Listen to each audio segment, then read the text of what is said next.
how to fix Messenger cannot load photo library in 2026. So if you want to fix Messenger cannot load photo library in 2026, then what you need to do is first you need to make sure that you have a stable internet connection. After that, you need to open up your Play Store, and from your Play Store you need to go with search, and here you need to search for Messenger. After searching for Messenger, if you have any updates on your Messenger, just simply go and update it. After updating, your problem might be fixed. But if that doesn't fix your problem, then the next thing you need to do is open up your apps and then tap and hold on to your Messenger application. Go with the app info. From the app info, you need to scroll down, go with storage and cache, and then go with clear cache, which will be on the right side.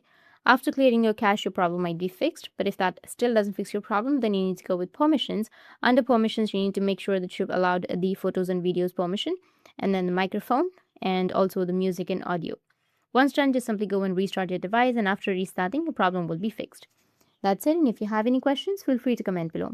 Thanks for watching.